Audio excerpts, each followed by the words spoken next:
Hello friends, I'm Murtaza from Art Studio and welcome back. So we are going to continue moving forward.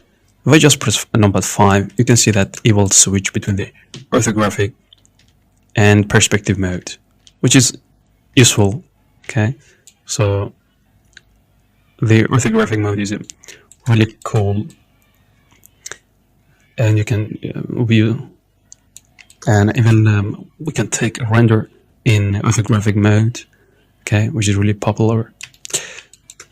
Okay, so let's do the rest of our job. So I just select these. Maybe I can scale it even a bit more. Okay, and maybe bring that around here. Okay, and yeah, I think it's going to be fine. Maybe G, Y, move that around here, which is better. Now we are going to add some of those pillar. Okay, the wood actually, maybe wooden pillar.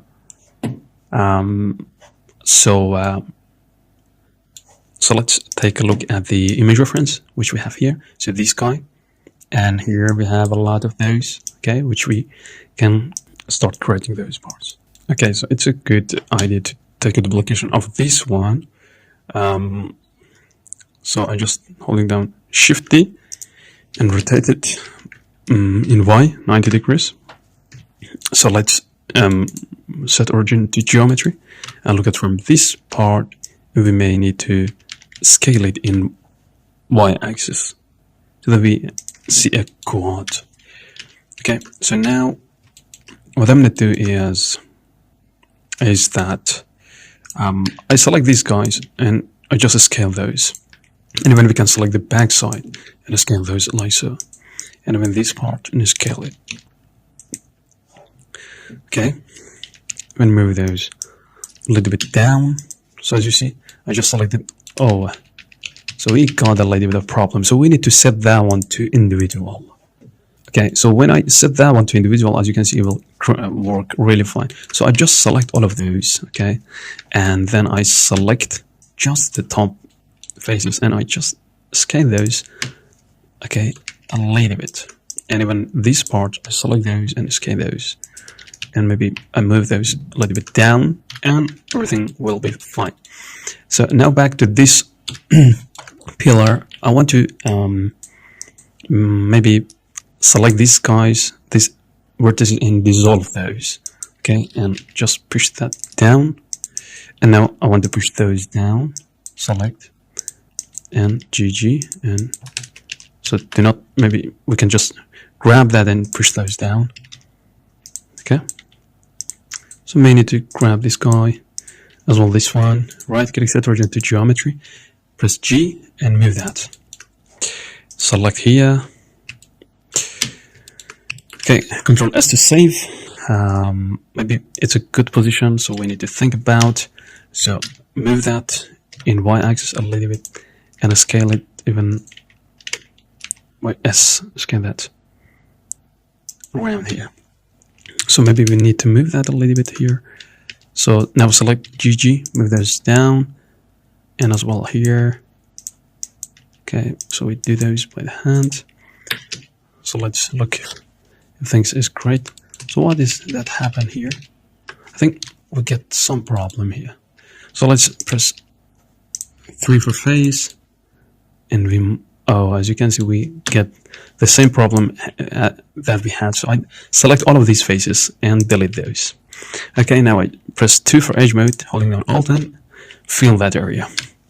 Okay, press G, move this guy up, and even you can grab this by holding down Alt and select the loop, and you can play around with here. Maybe scale that, or even we can, because we selected these, we can press Ctrl B to bevel that once. Okay, so now we can maybe move some of these here. Okay, so this is our wood for here. Maybe even we can select all of these guys and this one as well, move those a little bit upward in this direction, and maybe we can just select this area and press O to turn on the proportional editing and scroll up and down and create a third of this thing. GG even, scale it just a bit. And press O to turn off the proportional editing, which is really helpful in various cases. So now Shift D, move this guy here. We set that one to individual origin, so this transform pivot point is really important. Rotate it 90 degrees. Make sure to look at from all the angles.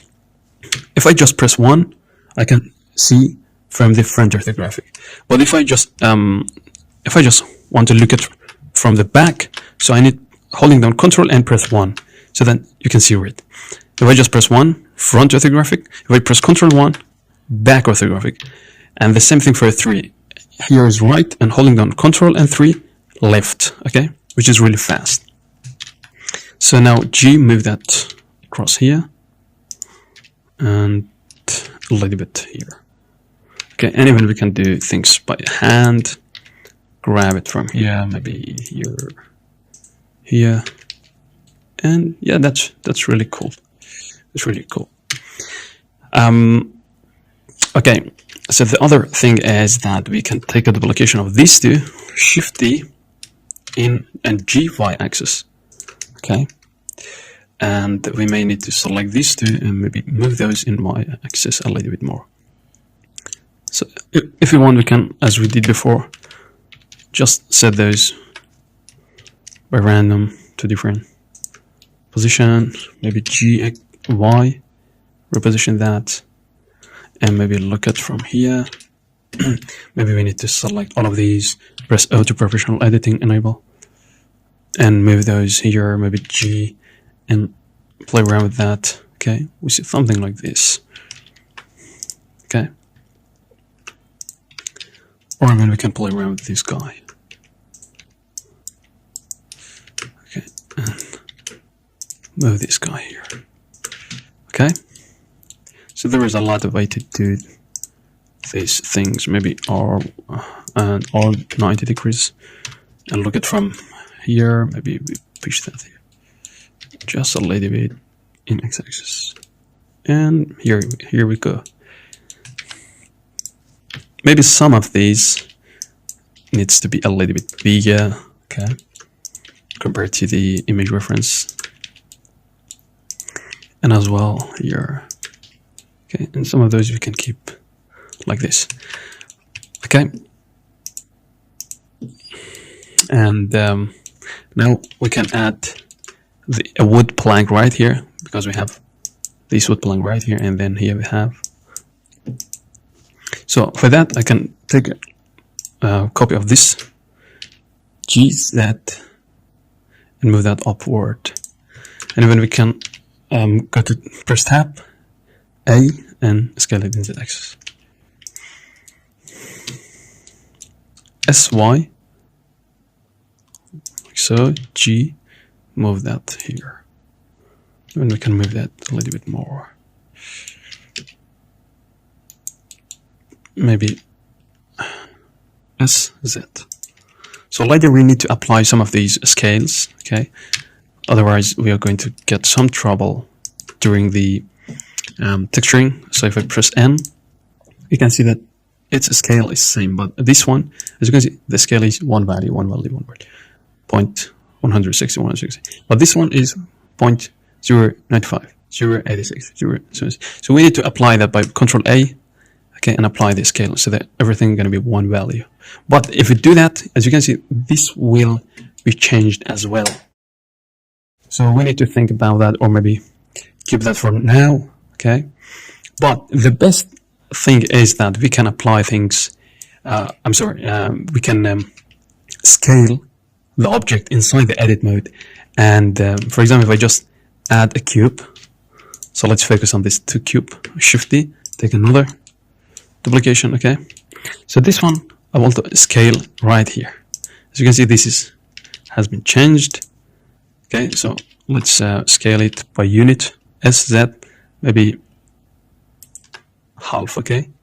And SY, and holding down Control, or maybe X, yeah, holding down Control, and we scale about 1, 2, okay? But this time, I want to scale it in the same S in z-axis, maybe point that one to half, as you can see, 0.5, and SX and 1.2. So this is its scale we did in edit mode, but this one we did in viewport. So there is a big difference.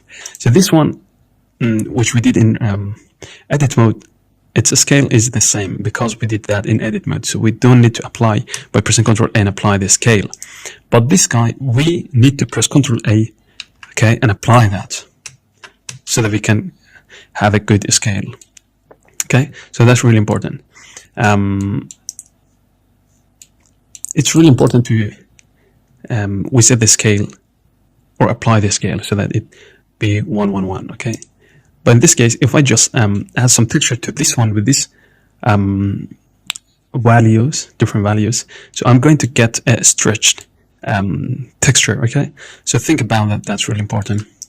And when I just apply a bevel, as you can see, it will work really good. Okay, it will work really good. As you can see, maybe you can set that one to here, maybe to 1. Okay, 1 meter. But this one, if I just apply the same, it actually works, but in another way, maybe. As you can see, because the problem is applying the scale. If I just take a duplication of these, and I want to apply its scale, so turn off the bevel, Ctrl A, and apply the scale. If I just turn this one on, as you can see, it gives the same result. Okay, and this is, we copied, we take a duplication, this one from here, and it's the bevel mount is 1 meter, and here's 1 meter, but you see there is a huge difference, and we just apply the scale. So this is really important. Think about it, guys. And yeah, just think about it. Okay, so I just delete everything and press on by the slash, and yeah, press Ctrl S to save that. So here we need to apply that. Maybe we can do that later, or if I just do that now, as you can see, we need to play around with the amount. Okay, but its scale is 1 value, which is really good for texture for texturing. Okay, so that's about it. And so I'm just wondering if what we can add. Okay, the next is here. So I just move my 3D cursor, okay, right here, Shift S, 3D cursor to select it, and now I set this guy to 3D cursor. Shift D, take a duplication of this guy, and right click to cancel that. And now I want to rotate it 90 degrees, negative 90 degrees. As you can see, it will appear right here. So I just move that, it's fine. It's going to be fine.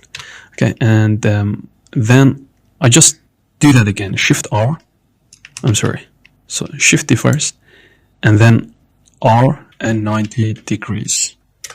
And then now press Shift R. It should work, but because we rotate it, it doesn't work. So now again, Shift D, R, Z, 90 degrees.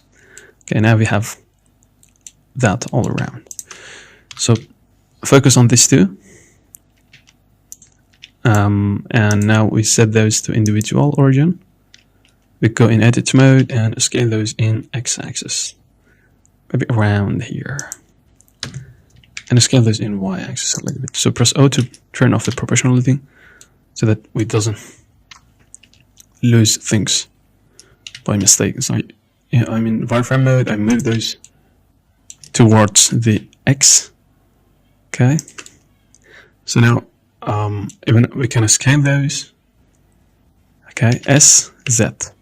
So make sure to do that in edit mode. Otherwise, in object mode, you need to apply that later.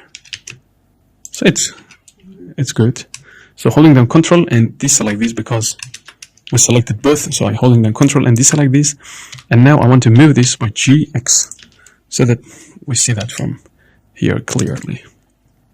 Okay. Control S to save that. Yeah. So we can stop here, and I think we can move adding the other pillar in the next video. Okay. So see you in the next video.